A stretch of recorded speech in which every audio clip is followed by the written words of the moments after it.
The sun lifted slow over the wide prairie, spilling pale gold across the frost-bitten grass. Steam curled from the cold metal of half-laid tracks, the smell of iron and smoke drifting on the wind. Somewhere far off, a train gave a lonely whistle, not a cry of arrival, but a long, aching note that seemed to mourn the land it was cutting through. The rails gleamed like a silver scar, slicing across earth that had once known only hooves and wind. Near the edge of the work camp, men's voices rose, sharp, laughing in that way that made the laughter feel colder than the morning air. They had a girl pinned, wrists bound, ankles lashed with rough rope. Her hair fell wild over her shoulders, black as raven feathers, streaked with dust. The clothes she wore were torn in places where strong hands had grabbed too roughly. She did not cry. She stood straight, even as two men shoved her toward the rails. They tied her close enough that when the train came, the breath of it would roar in her ears, maybe take her if the driver didn't see. She didn't ask for mercy. Her gaze was hard, the way a hawk looks at a man before it dies in the snare. But deep in that gaze there was something raw, something that threatened to break. The men taunted her. One said they ought to send her back to the dirt where she came from. Another said she'd fetch good coin down in the border towns. A third spat near her feet and muttered about Comanche trouble. They laughed like boys with too much whiskey and too little conscience. Far off, a horse came in at a slow walk, hooves dull on frozen ground. The rider sat quiet in the saddle, a man with a weathered coat and dust on his hat, carrying a pack of supplies tied behind him. He didn't ride in with his head high like a hero. He didn't even seem to want to be near the noise. He was passing through, bringing flour, salt, and tobacco to the camp. But when his eyes fell on her, his hands tightened slightly on the reins. There was something in her stance, the way she refused to shrink, the stubbornness in her stillness, that caught him. Not pity exactly, but recognition. He knew what it looked like when someone stood their ground while the world tried to push them under. The laughter died a little as the men noticed him. They called out, asked if he wanted to see their game. He didn't answer. He just sat there, still a stone. The girl's defiance flickered for a heartbeat, and in that space, desperation broke through. She called to him in halting English, her voice hoarse, as if the words themselves cut her to speak. Please, save me from the rails. I'll be your wife. I'll do whatever you ask. The wind carried the words to him like a challenge. She wasn't bargaining from love. She was bargaining from the raw edge where survival lives. He didn't speak. His eyes held hers a long moment. Then, slow, he swung down from his horse, walking through the circle of men without a word. The camp seemed to hold its breath. A knife came from his belt, not drawn in threat, but steady in his hand.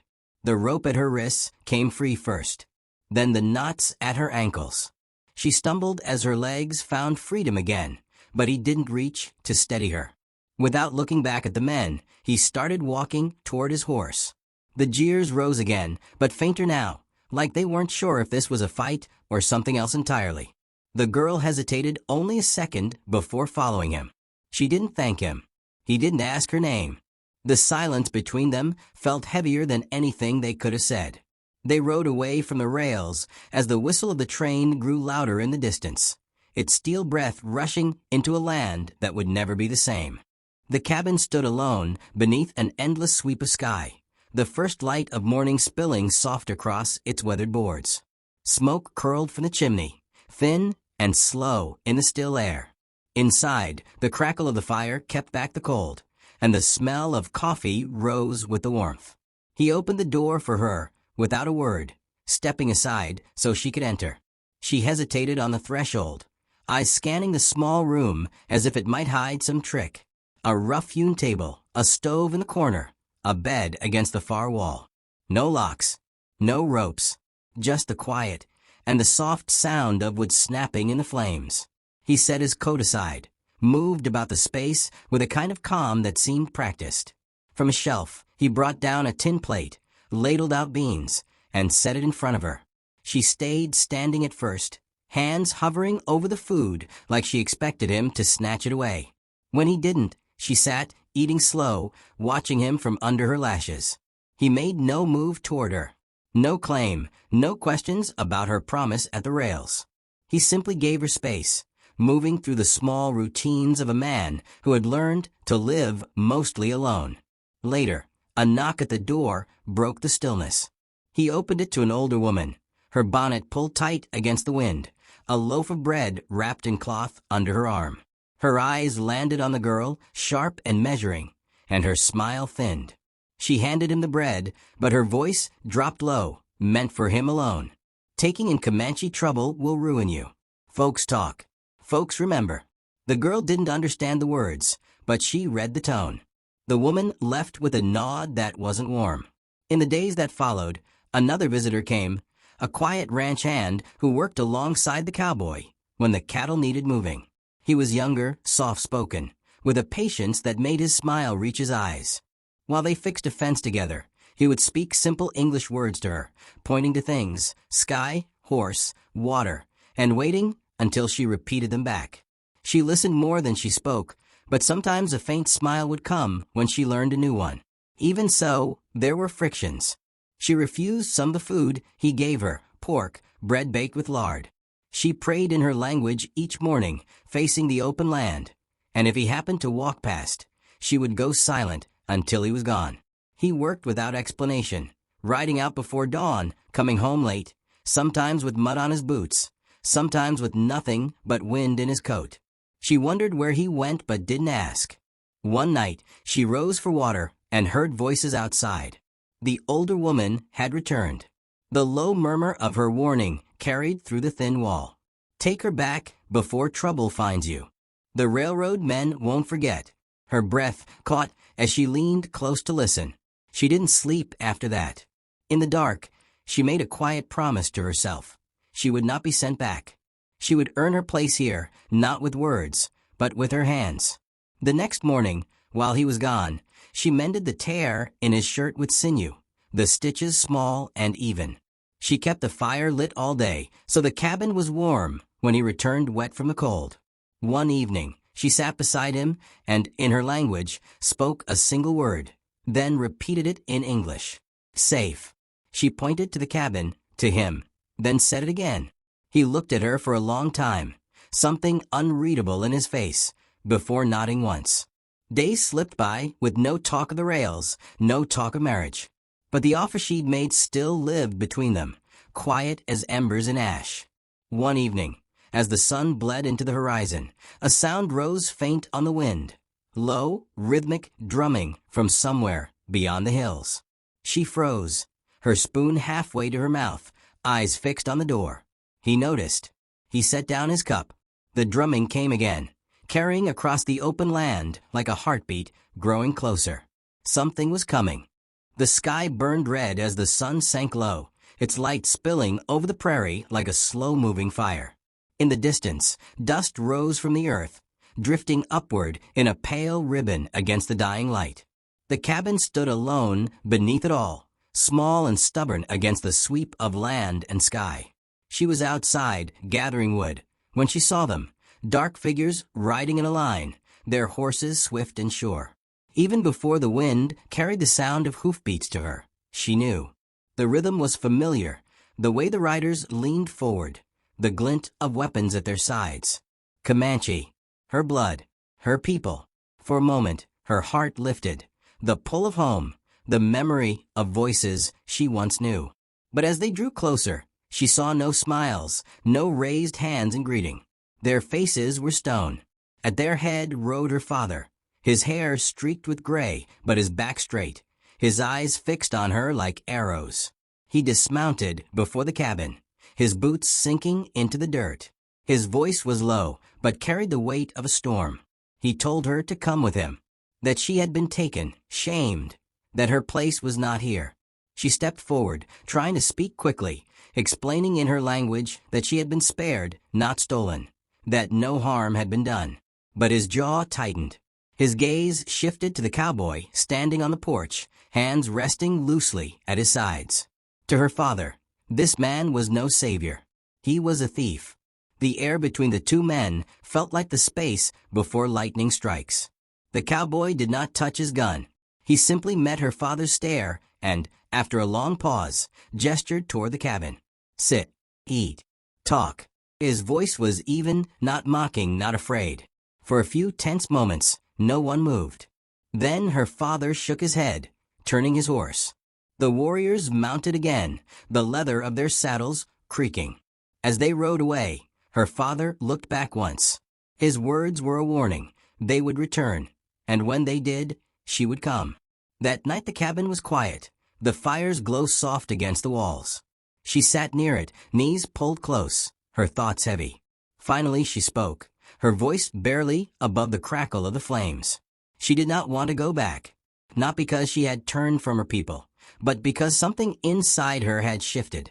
Here, she felt the ground under her feet in a different way, as though part of her had taken root without her noticing. He listened without interrupting, his eyes on the fire. When she finished, he nodded slowly. He told her about his own loss, a wife and a child taken by fever one bitter winter.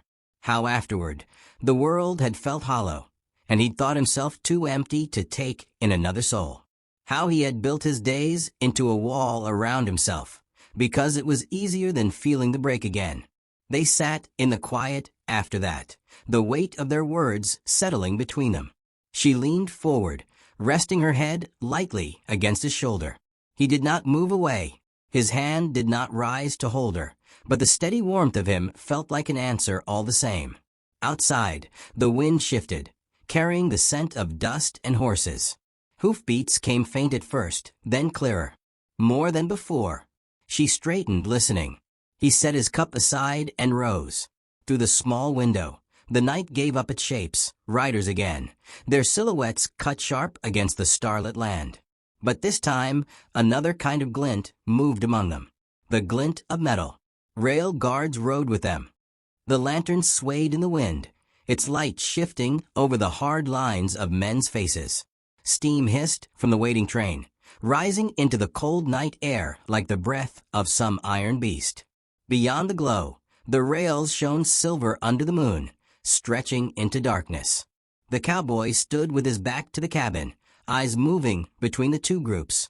On one side, the rail guards, their boots planted wide, hands near their guns. On the other, the Comanche warriors, her father at their head, his face carved from stone. The guard spoke first, their voices flat and cold. They said she was property now, taken in the clash weeks ago, and that the company had rights to her. The cowboy didn't move. He simply said she wasn't theirs to take. The warriors stepped forward then, her father's voice carrying in the stillness. He said she belonged with her people, and that the man standing between them had stolen what was not his. The air was tight as wire, every sound magnified, the slow clank of train wheels turning, the creak of saddle leather, the shift of boots on gravel. She looked from one side to the other, her breath clouding in the cold. Then she stepped forward, her voice steady. First in Comanche, then in English, she told them she would stay. Not as property, not as trade, but as wife and partner to the man who had cut her free. She chose this place. She chose him. Her father's gaze darkened, his hands curling into fists at his sides. For a moment she thought he might ride forward and take her by force. But something in his eyes wavered, not forgiveness, not yet, but the first fracture in the wall between them. The guards laughed, muttering about foolish girls, and one reached for her arm. Steel flashed in the moonlight, Comanche blades drawn in an instant. The guards froze. The train hissed behind them like it was holding its breath. In the end, her father turned his horse. He did not speak to her, did not look back until he was nearly gone. When he did, it was only for a heartbeat before he rode into the dark. She knew what that meant, not blessing, but the closest thing he could give. The guards cursed but backed away, climbing onto the slow-moving train. As it pulled off, the rails caught the moonlight, two shining lines that stretched far beyond sight, a path they would never walk together. That night, the fire burned low in the cabin. She sat across from him at the small table, the quiet between them no longer heavy, but warm. Without words, she reached for his hand. He took it, not as bargain, not as debt, but as something both had chosen. The flames lit their faces, the shadows soft around them. Some people are not saved by rails or by promises. They are saved by quiet hands that lift them from the cold, and by the hearts that see them, not as debt, not as burden, but as home. At dawn, they stood together on the porch. The prairie lay before them, endless and unbroken, the rails far away. The wind moved through the grass in long waves, carrying nothing but the sound of their breath and the day beginning.